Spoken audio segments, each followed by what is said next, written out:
우리 옆 사람하고 인사합시다. 사랑합니다. 축복합니다.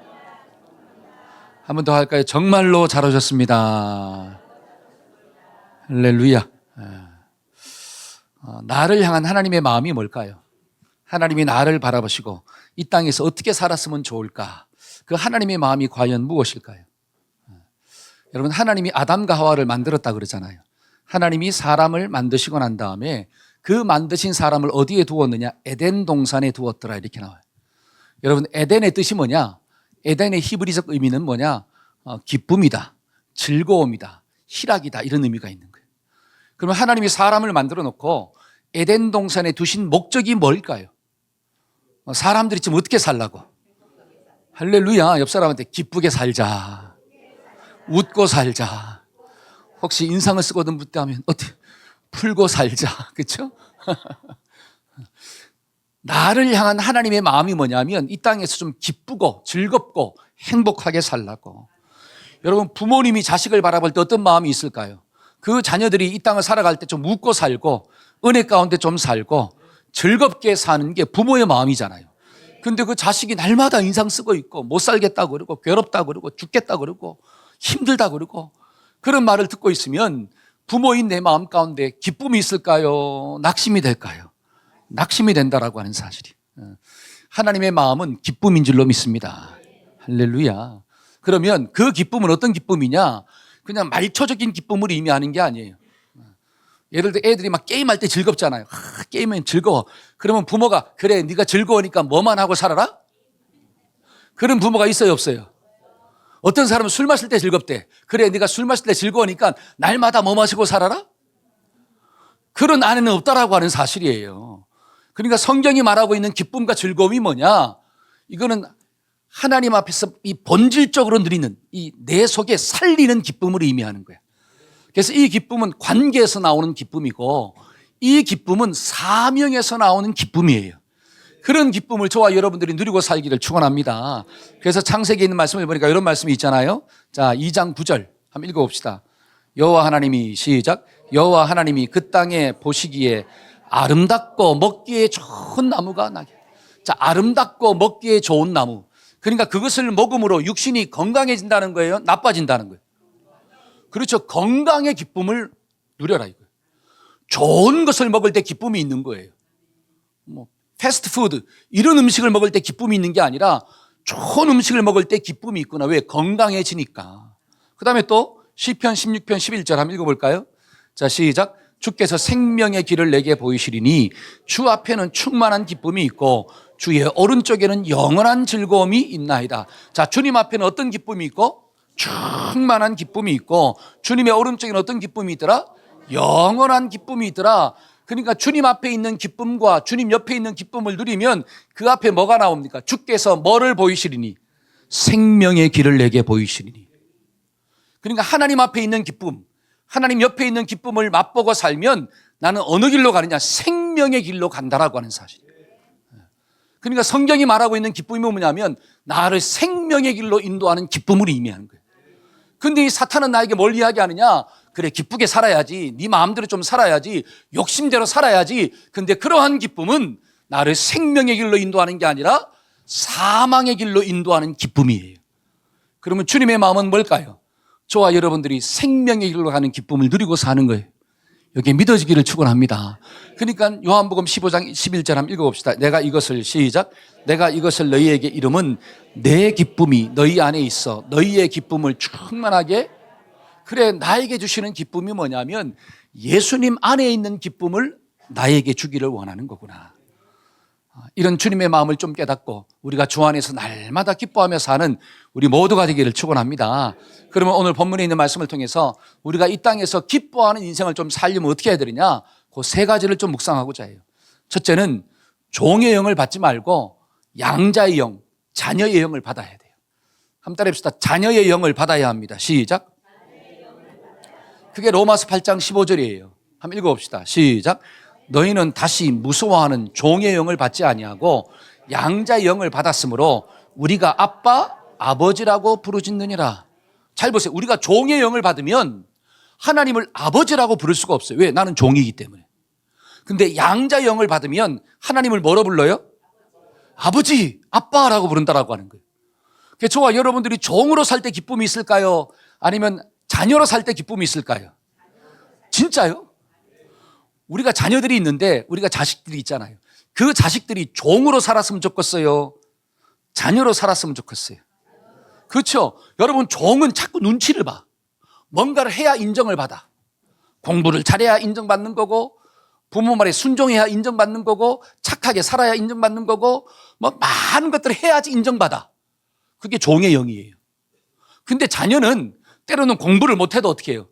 누구 새끼예요? 아이고 내 새끼 그러는 거야. 그렇잖아요. 때로는 울어도 어떻게 되는 거야? 아이고 내 새끼. 그러니까 내 새끼가 울면 이뻐요 안 이뻐요? 얼마나 이쁜지요. 그러니까 막 크게 울잖아요. 그럼 뭐 될 것 같다 그래? 야, 성악할 것 같다 이렇게 나와. 목소리가 크다. 야, 장군감이다 그러잖아요. 가다가 자빠졌어. 그러면 죽어라 그래. 아니면 야, 걱정하지 마. 지금은 자빠졌지만 일어날 수 있어. 이게 뭐라는 거예요? 자식이 종이요, 자식이에요. 이게 중요합니다. 저와 여러분들이 세상의 영을 받고 살면 하나님을 아버지라고 부를 수 없어요. 그러니까 종의 영을 가지고 사는 사람들은 예수 믿는다고 하는데 잘 보세요. 내가 착하게 살아야지 구원받는 것 같고 율법을 다 지켜야지 구원받는 것 같고 하나라도 어기면 어떻게 돼요? 나는 지옥으로 떨어질 것 같고 그게 바리새인들이잖아요. 그런데 양자의 영을 받은 사람은 내 속에 하나님의 영이 있어요. 그 하나님의 영이 저와 여러분들의 죄를 다 씻어주신 줄로 믿습니다. 예수님이 십자가에서 죽으심으로 나의 원죄와 더불어 자범죄를 다 씻어줬다라고 하는 거예요. 살다가 비록 넘어지지만 그 넘어짐으로 인해서 내가 하나님의 자녀가 아닌 게 아니라는 거예요. 여기에 깨달아지기를 축원합니다. 잘 보니까 성경을 보니까 자 아담과 하와를 만드시고 난 다음에 에덴에 두었더라 이렇게 나오잖아요. 그러면 에덴 동산에서 그들이 기쁨을 누리고 살려면 첫째는 뭐가 있어야 되느냐? 내가 하나님의 자녀라는 걸 깨달아야 된다는 거예요. 자, 그게 어디 나오냐? 창세기 1장 27절이에요. 자, 한번 읽어봅시다. 자, 시작. 하나님이 자기 형상 곧 하나님의 형상대로 사람을 창조하시되 남자와 여자를 창조했더라. 하나님이 사람을 만들었는데 그 사람 속에 뭐가 있느냐? 하나님의 형상이 있대요. 창세기 2장에 있는 말씀을 보니까 하나님이 흙으로 사람을 만드시고 코에다가 생기를 불어넣었더라. 그래서 사람은 생영, 하나님의 영을 소유한 자가 되었더라. 이 말은 인간은 하나님의 자녀가 됐다는 뜻이에요. 하나님의 자녀이기 때문에 세상 모든 만물을 다스리는 권세를 주신 줄로 믿습니다. 그러니까 사람이 만물을 다스리는 거예요. 여러분, 강아지가 만물을 다스리는 게 아니라 만약에 강아지 속에 하나님의 형상이 있으면 강아지가 세상을 지배하는 거예요. 여러분, 호랑이 속에 하나님의 영이 있으면 호랑이가 세상을 지배하는 거예요. 근데 하나님의 영이 있는 존재는 누구밖에 없어요? 사람밖에 없어. 그러니까 사람이 호랑이하고 싸우면 사람은 지지만 목사님 이길 수 있는데요. 맨손으로 싸워서 이길 수 있는 분 손 들어보세요. 여러분, 사자하고 맨손으로 싸워서 이길 수 있는 분 도구 쓰지 말고 없습니다. 곰하고도 마찬가지예요. 우리 힘이 연약해. 근데 우리 속에는 하나님의 형상이 있어. 하나님의 형상은 뭐냐? 하나님의 지혜가 있다는 뜻이에요. 하나님의 지혜가 있기 때문에 인간은 도구를 만들어내는 거야. 그 도구를 통하여 동물을 다스리고 정복하는 역사가 나타나는 거예요. 그러니까 하나님의 형상을 받았다라고 하는 것은 다른 말로 내가 누가 되었다? 하나님의 자녀다. 한번 따라서 나는 하나님의 자녀다. 시작. 여러분, 이 가치관이 있어야지 에덴 동산에서 기쁨을 맛보고 살아요. 왜? 나는 누구랑 교제하며 사니까 하나님과 교제하는 존재이니까. 여러분, 가정이라는 에덴 동산도 마찬가지예요. 여러분, 가정이라는 에덴 동산에서 남편과 아내가 행복하게 살려면 서로의 마음 가운데 뭐가 있어야 돼요? 뭐가 있어야 돼요? 아니, 사랑이 있어야 되잖아요. 한때 사랑해서 결혼했다. 시작. 사랑의 영이 있잖아요. 여러분, 사랑하지 않는데 결혼한 사람이 있나요? 어떤 사람은 돈을 사랑해. 근데 남편이 뭐가 있네? 돈이 있네. 내 마음에 안 들지만 내 속에 돈의 영이 있기 때문에 어떻게 해요? 그 남자랑 결혼하는 거야. 근데 돈이 사라지면 어떻게 될까요? 가정은 깨지는 거죠. 이해가 되십니까? 여러분, 남자와 아내가 정말 아름다운 가정을 만들려면 그 속에 서로의 존재 자체를 사랑하는 마음이 있어야 돼요. 이게 깨달아지기를 축원합니다. 그러면 자, 서로가 사랑하는 마음, 관계성 속에 있을 때 아름다운 가정을 만들어가는 거예요. 세상에 많은 것들이 있어야 행복한 게 아니라 그래, 사랑해야 행복하구나. 여러분, 에덴 동산에서 사람이 기쁨을 누리려면 그래, 내 속에 하나님을 사랑하는 마음이 있어야 되는 거구나. 근데 하나님을 어떻게 사랑할 수 있느냐? 내가 하나님의 자녀이기 때문에 사랑하는 거예요. 하나님이 내 아버지가 되기 때문에 사랑하는 거예요. 여기에 깨달아지기를 축원합니다. 여러분, 이런 관계성 가운데 있으면 우리는 에덴 동산에서 기쁨을 맛볼 수가 있어요. 여러분, 자식도 마찬가지예요. 여러분, 자녀들이 집에 들어갈 때마다 기쁨으로 들어가. 여러분, 자식들이 집에 들어가는데 막 기뻐. 너무 좋아. 왜 그럴까요? 부모님을 사랑하니까 좋아하는 거예요. 근데 내가 시험을 봤는데 몇 점을 맞았어요? 빵점을 맞았어. 그래, 이 빵점 가지고 들어가면 난 엄마한테 터져 죽는구나. 엄마는 나를 사랑하는 게 아니라 뭐를 사랑해요? 100점을 사랑해. 100점. 근데 100점을 맞았으면 할렐루야인데 내가 빵점을 맞았네. 그러니까 어떻게 집에 들어가야 안 들어가? 안 들어가. 왜? 들어가면 죽으니까. 잘 보세요. 그러면 그 자녀의 마음 가운데 기쁨이 있어요, 없어요? 없잖아요. 없는 이유가 뭐냐? 내가 자녀라는 걸 몰라. 다른 말로 부모님이 나를 사랑한다는 걸 못 깨달아요. 그러면 집이 지옥 되는 거죠. 저와 여러분들이 에덴 동산에서 기쁨이 있으려면 그래, 하나님은 누구를 사랑하는 거구나. 나를 사랑하는 거구나. 그래, 많은 만물 가운데, 그렇게 수많은 만물 가운데 하나님의 영을 소유한 자는 누구밖에 없더라? 나밖에 없구나. 하나님과 이야기할 수 있는 존재는 나밖에 없구나. 할렐루야. 이게 깨달아질 때 우리는 기쁨을 빼앗기지 않는 거예요. 저와 여러분들이 하나님의 자녀라는 게 믿어지기를 축원합니다. 두 번째로 우리가 에덴 동산에서 기쁨을 맛보려면 어떻게 해야 됩니까? 하나님이 시킨 일을 좀 감당해야 돼요. 그게 창세기 2장 16절 17절이에요. 자, 한번 읽어봅시다. 여호와 하나님이, 시작. 여호와 하나님이 그 사람에게 명하여 이르시되 동산 각종 나무의 열매는 내가 임의로 먹되 선악을 알게 하는 나무의 열매는 먹지 말아라. 내가 먹는 날에는 반드시 죽으리라 하시니라. 자, 하나님이 뭐라고 이야기하느냐? 자, 우리가 하나님의 자녀이기 때문에, 하나님의 영을 소유한 자이기 때문에 내가 하나님의 말씀을 듣는 거예요. 이게 질서예요. 자, 내 자녀가 내 새끼이기 때문에 부모의 말을 듣는 거예요. 이거는 관계의 질서예요. 당연한 질서예요. 부부가 서로가 사랑하기 때문에 남편은 아내의 말을 듣는 거고 아내는 남편의 말을 뭐 하는 거예요? 듣는 거예요. 이거는 그냥 자동적으로 성립되는 질서예요. 사랑의 관계성이면 듣게 되어 있다라고 하는 사실. 근데 그 하나님이 나에게 무슨 말을 했느냐? 동산에 있는 모든 나무의 열매는 네가 임의로 마음대로 먹으라는 거예요. 먹지 말라가 아니에요. 먹는 게 더 많아요? 안 먹는 게 더 많아요? 모든 것을 다 먹으라 그러잖아. 근데 하나님이 한 가지만 뭐 하지 말아라? 먹지 말아라. 여러분, 동산 중앙에는 선악과만 있는 게 아닙니다. 생명나무도 있어요. 그러니까 하나님은 생명나무는 뭐 하는데? 네가 먹으라는 거야. 임의대로 먹으라는 거야. 근데 선악을 알게 하는 그 나무는 뭐 하지 말라? 먹지 말아라. 그러니까 하나님이 하신 말씀이 먹으라, 먹지 말라. 이 말씀이에요. 그럼 먹으라, 먹지 말라를 누가 기준을 주는 거야? 내가 아니라 하나님이 주시는 거예요.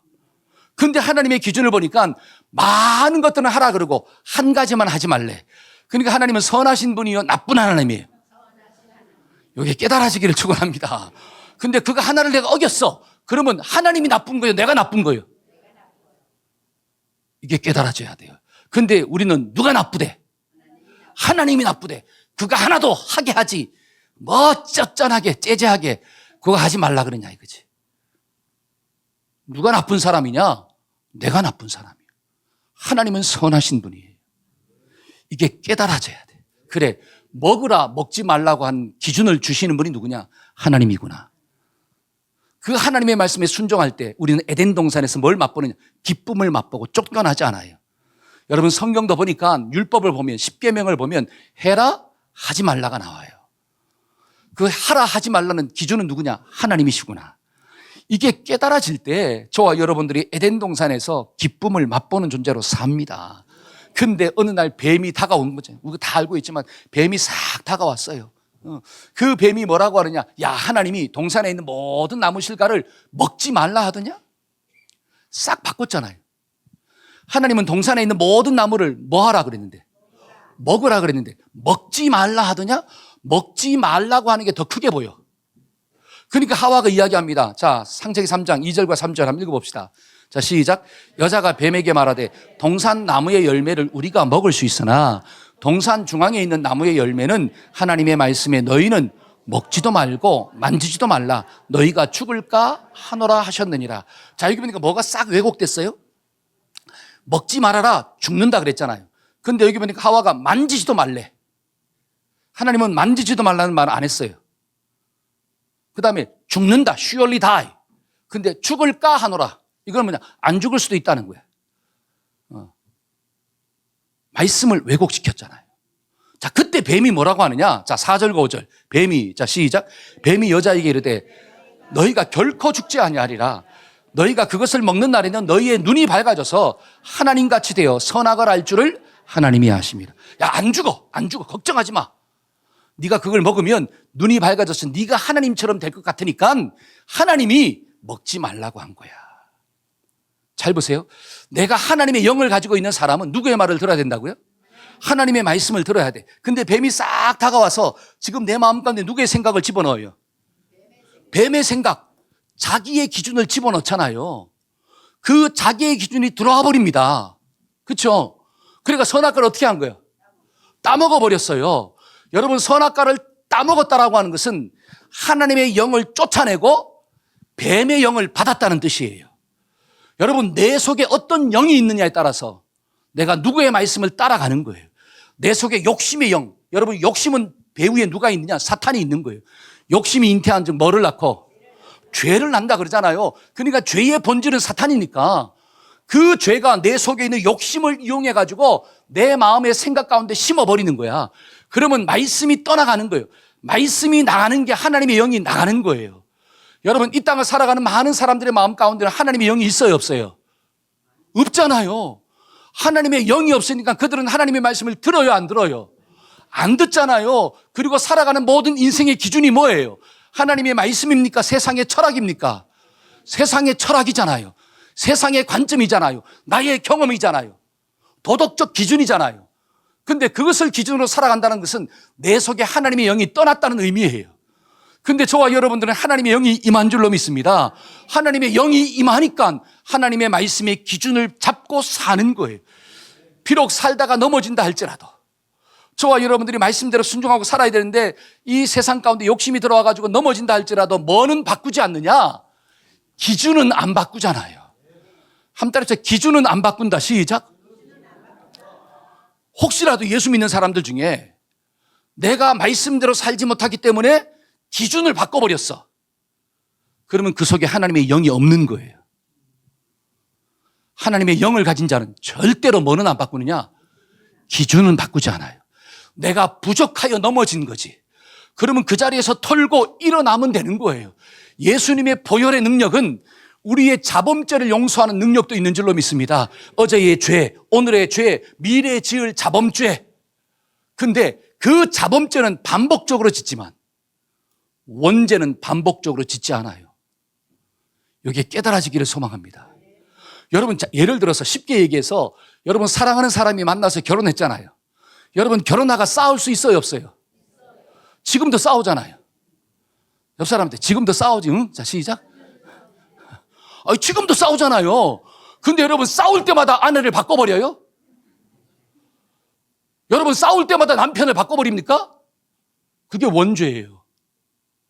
어떤 사람은 하나님을 믿는다고 하면서 내가 말씀대로 순종하지 못하니까 하나님의 말씀에 순종하는 게 너무 어려우니까 아유, 난 이거 버릴래요. 이게 바로 남편을 바꿔버리는 거고 아내를 바꿔버리는 거예요. 여러분, 그런 사람들의 마음 가운데는 사랑이 있다는 거 없다는 거예요. 그런 사랑은 가짜라 그러잖아요. 가짜. 그러니까 예수 믿는 사람도 기준을 바꿔버리는 사람은 그건 가짜 믿음이에요. 자기가 믿음이 있다고 착각하는 거야. 그런 믿음으로는 구원받을 수 없는 거예요. 저와 여러분들이 이게 잘 깨달아지기를 소망합니다. 여러분 지금 본문에서 잘 보세요. 본문에서 바울이 뭐라고 하느냐? 우리는 종의 영을 받은 자가 아니다. 무슨 영을 받지 않았다고요? 종의 영을 받은 자가 아니야. 성령이 이 땅 가운데 오심으로 우리는 양자의 영을 받은 자가 되었다. 여러분, 이스라엘 백성들이 잘 보세요. 이 이스라엘 백성들 가운데 하나님이 오셨잖아요. 그 하나님이 오신 사건이 뭐예요? 예수님이 오신 거예요. 믿으십니까?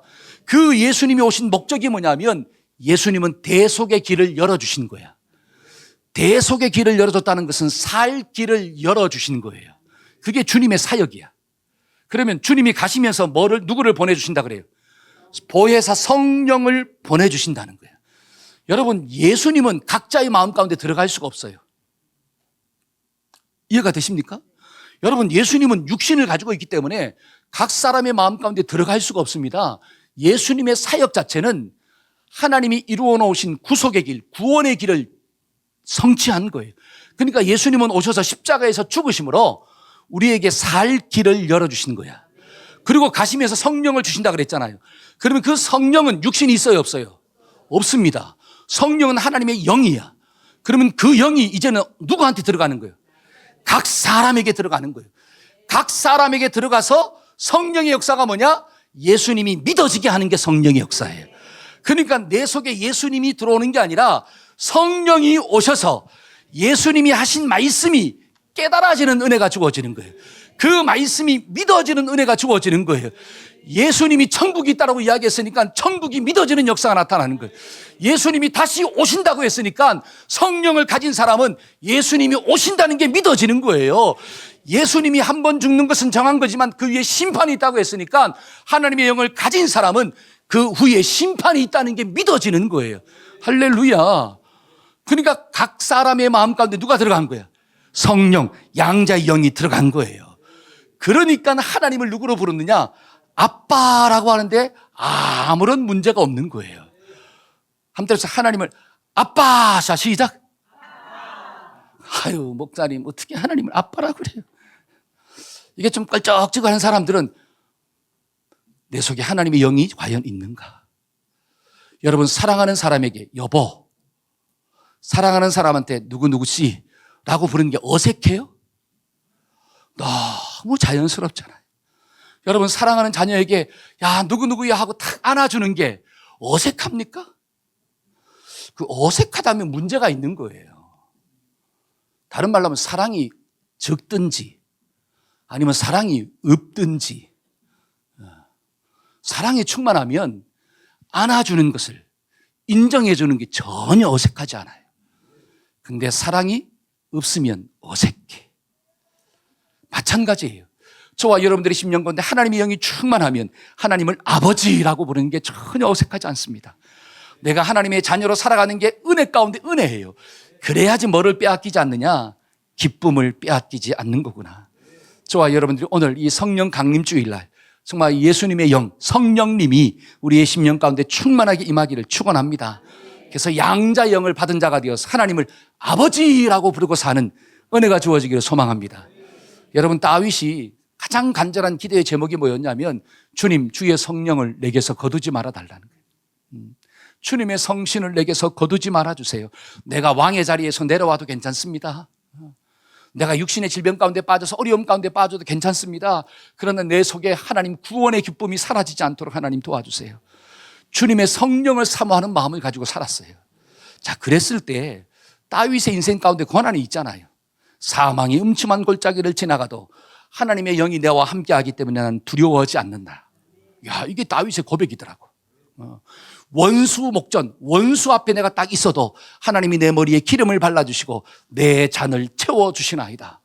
이게 누구의 고백이냐? 다윗의 고백이에요. 그러니까 하나님의 영을 소유한 사람은 이렇게 기쁨 가운데 사는 거예요.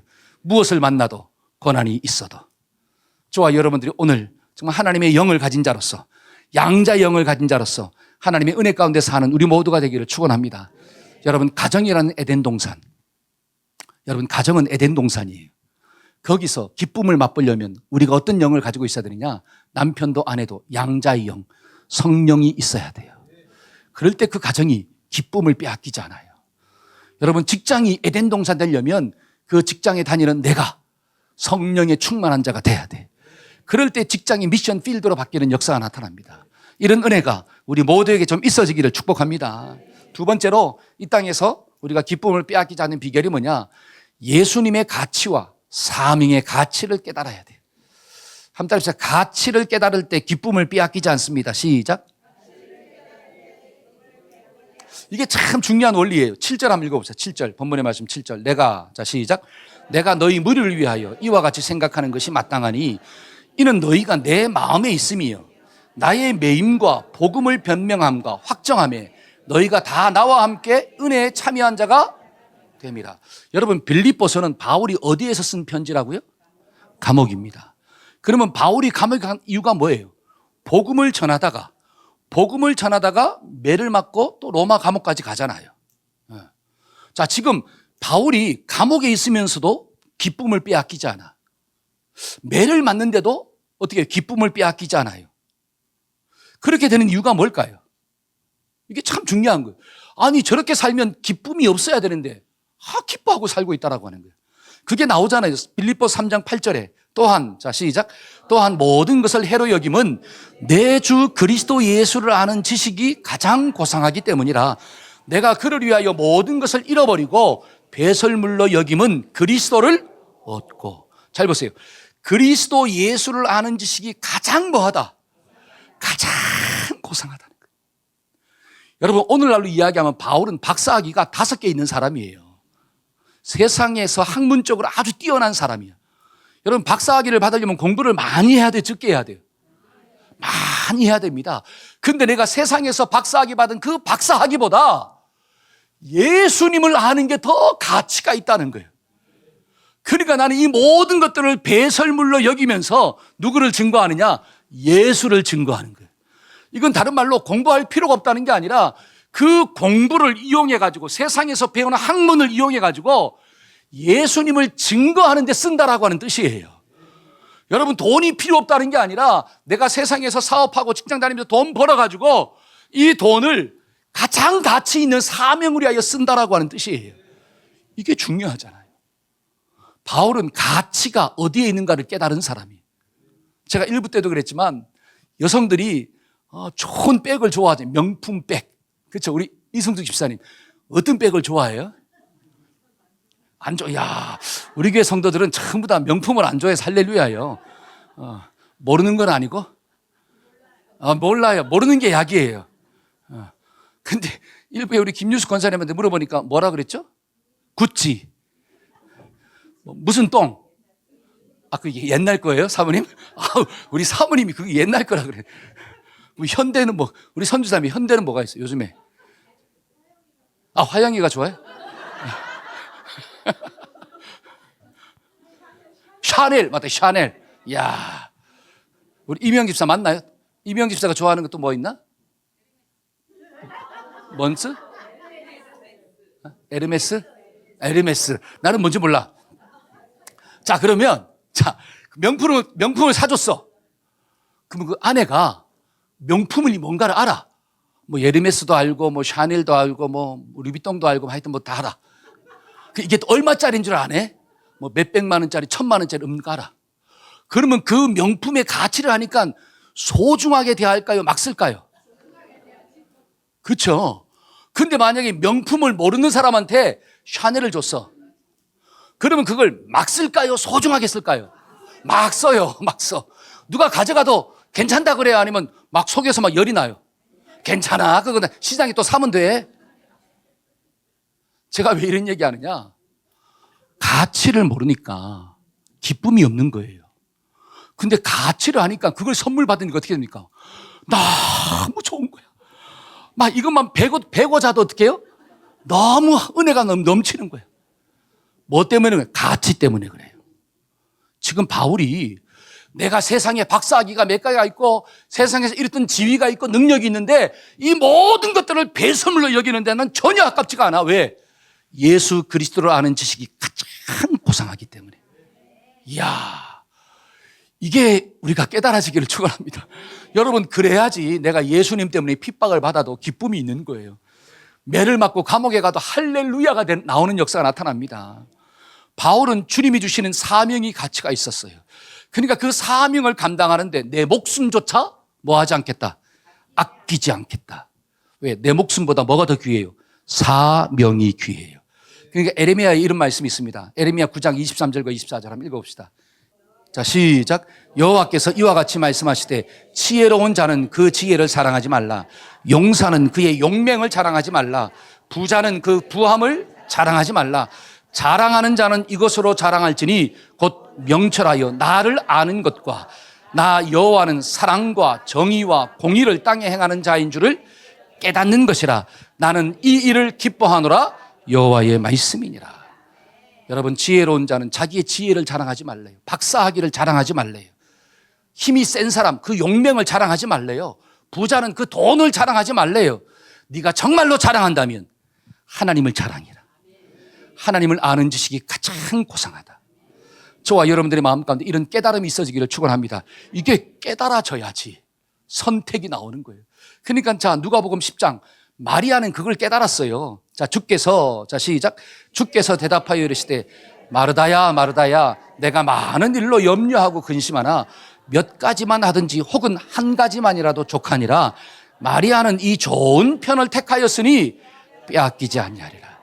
마리아는 예수님의 발 앞에 앉아서 그 말씀을 듣는 걸 선택했어요.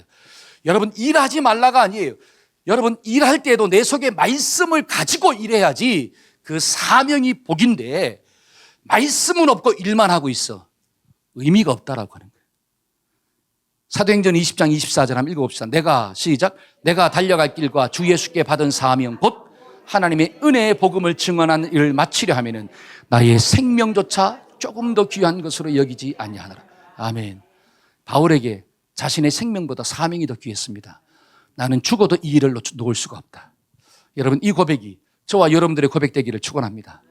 여러분, 술 마시고 노는 것과 공부하는 것 어느 게 더 가치가 있을까요?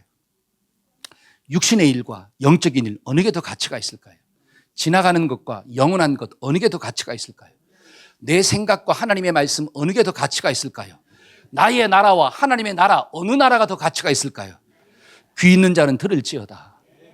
여러분, 귀가 없으니까 안 들리는 거예요. 나의 나라가 더 소중한 거야. 하나님의 나라보다. 내 생각이 더 소중해요. 하나님 말씀보다. 이 땅에 지나가는 것들이 훨씬 더 소중해. 영원한 것보다. 그게 어리석다라고 하는 거예요. 여러분, 잘 보세요. 가정의 가치를 깨닫는 사람. 하나님이 가정을 제일 먼저 만드셨습니다. 가정의 가치를 깨닫는 사람은 때로는 내가 억울한 일을 당해도 참는 거예요. 내가 좀 손해보는 일을 당해도 참는 거야. 왜? 하나님이 가정 가운데 엄청난 가치를 두고 있기 때문에. 그러니까 가정을 깰 수가 없는 거예요. 왜? 하나님이 세우신 복이기 때문에. 근데 가정의 가치를 깨닫지 못하면 내가 기분 나쁘면 깨버리는 거예요. 그게 어리석은 인생들이에요. 여러분, 하나님이 나에게 자녀를 줬잖아요.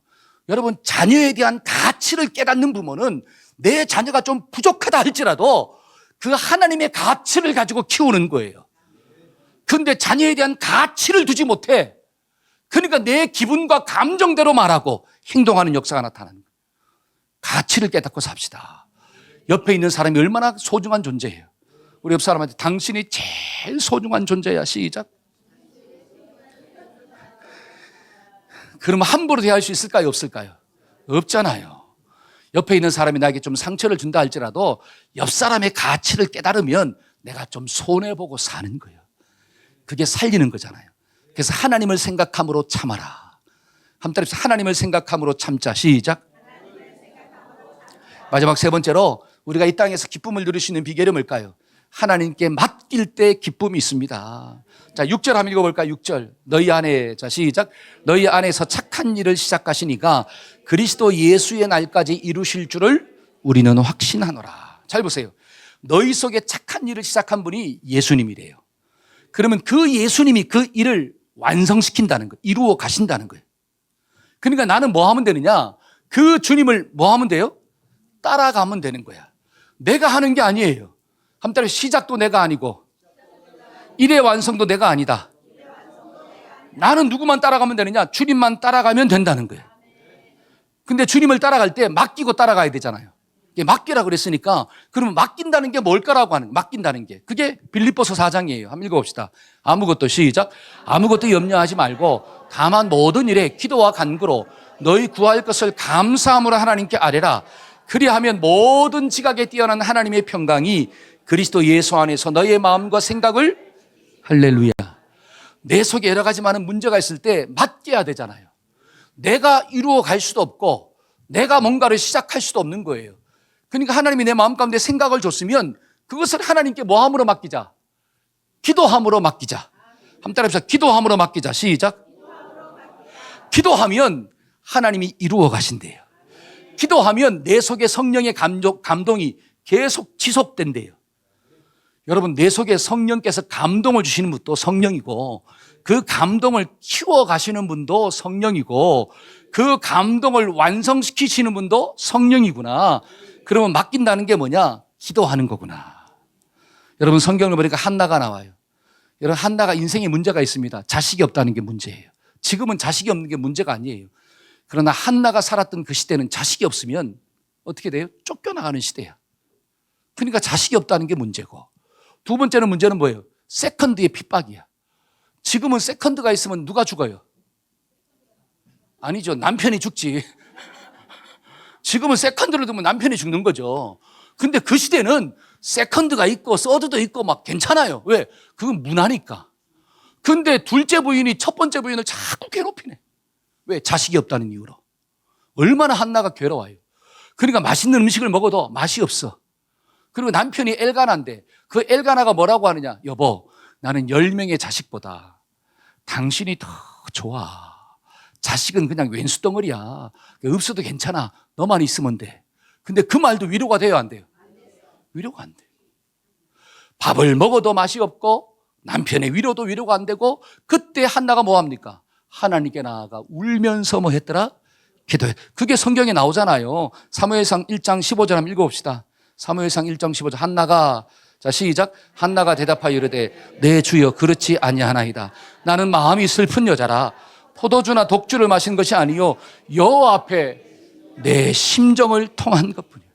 나는 마음이 괴로운 여자입니다. 마음이 너무 힘들어가지고 내가 하나님께 나와서 울면서 기도한 것밖에 없어요. 왜 이런 얘기하느냐? 엘리가, 그 시대 목사님이죠. 엘리 제상이 여자가 성전에 와서 우니까 낮부터 술 처먹, 술을 먹지 마시오. 이렇게 한 거예요. 그러니까 내가 술에 취해서 우는 게 아니라 내 마음이 너무 힘들어가지고 하나님 앞에서 내 심정을 토로한 것입니다. 그때 엘리가 감동을 받아가지고 이야기해요. 하나님이 너희의 기도를 들어줄 거야. 근데 그 말을 하나님의 메시지로 딱 들은 거예요. 자, 그때, 자, 사무엘상 1장 18절. 이르되, 자, 시작. 이르되 당신의 여종이 당신께 은혜 있기를 원하나이다 하고 가서 먹고 얼굴에 다시는 근심. 자, 가서 다시는 얼굴에 뭐가 없더라? 근심의 빛이 없었더라. 기쁨 속에 살아갔다는 거예요. 여러분, 기도했으면 기뻐하기를 축원합니다. 기도하고 난 다음에 나가서 이제 또 막 근심하고 있어. 그러면 기도할 때는 맡겼는데 나갈 때는 또 어떻게 하는 거예요? 가지고 가는 거야. 여러분, 그러한 기도는 성경적인 기도가 아니래요. 맡겼으면 하나님이 알아서 하신다. 시작. 할렐루야. 그러니까 우리는 계속 뭐만 하면 된다? 기도만 하면 되는 거야. 기도만 하면. 그러면 하나님이 그 머리에 숯불을 얹어버린다 그러잖아요. 원수도 누가 갚는 거예요? 하나님. 내가 원수를 갚으면 나도 죽고 저 사람도 죽어. 근데 하나님이 원수를 갚아버리면 그 사람도 살고 나도 사는 역사가 나타나. 할렐루야. 그러니까 하나님한테 맡기는 게 가장 좋은 방법이에요. 그러니까 맡길 때 저와 여러분들의 마음 가운데 기쁨이 있구나. 그러니까 때가 지나니까, 자, 때가 지나니까 20절이에요. 한나가, 자, 시작. 한나가 임신하고 때가 이름에 아들을 낳아 사무엘이라 이름하였으니 이는 내가 여호와께 그를 구하였다 함이더라. 하나님께 기도한 게 응답이 되는 거예요. 언제? 때가 이르러야지. 그때는 아무도 몰라요. 그때는 아무도 몰라요. 그러나 때가 이르면 반드시 하나님이 이를 성취하시는구나. 여러분, 이 믿음으로 기도하기를 축원합니다. 그러면 저와 여러분들의 마음 가운데 근심은 떠나가고 염려는 떠나가고 고통은 떠나가고 하나님의 기쁨이 임하게 될 줄로 믿습니다. 저는 말씀의 결론을 맺고자 합니다. 하나님이 우리에게 에덴 동산을 주셨잖아요. 그 에덴 동산에서 뭘 맛보라고? 기쁨을 맛보라고. 그러려면 저와 여러분들이 종의 영을 받지 말고 양자의 영을 받아야 돼. 이 성령 강림 주일날 하나님의 영이 각 사람의 마음 가운데 충만하게 임할지어다. 아멘. 그러면 나는 양자의 영을 받은 자로 하나님을 아버지라 부르며 사는 거예요. 두 번째로 우리가 기쁨을 누리며 살려면 가치를 깨달아야 돼요. 예수님의 가치, 사명의 가치. 그래서 모든 것들을 버려도 기쁨으로 버리는 거고, 십자가를 지고 따라갈 때도 은혜 가운데 따라가는 거고, 그런 역사가 나타나기를 소망합니다. 마지막 세 번째는 누구한테 맡기자? 하나님께 맡깁시다. 우리는 연약한 존재예요. 내가 할 수가 없어요. 저 사람 어떻게 내가 변화시킬 수가 있습니까? 여러분, 내 남편 내가 변화시킬 수 있을까요? 내 아내 내 마음대로 할 수 있을까요? 내 자녀 내가 바꿀 수가 있습니까? 못합니다. 그러니까 우리는 누구한테 맡겨야 돼? 하나님께 맡기세요. 그리고 기뻐하며 살면 되는 거야. 그러면 하나님이 역사를 이루어 가셔요. 그 믿음으로 우리가 사는 우리 모두가 되기를 축원합니다. 아멘. 우리 다 같이 자리에서 일어나서 우리 찬양합시다. 성령이여 임하소서 메마른 나의 심령 가운데.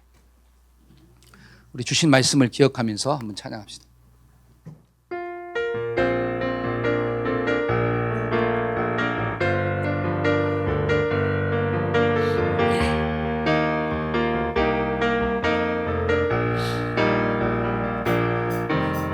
성령이여 임하소서 메마른 나의 심령 위에 주님의 은혜에 단비 내려 나는 뻑적 써주옵소서. 아멘 아멘. 주의 권세 주의 능력 지금 이 시간 임하셔서 악한 권세 모두 깨뜨리고 주님 나라 임하소서. 영광 할렐루야.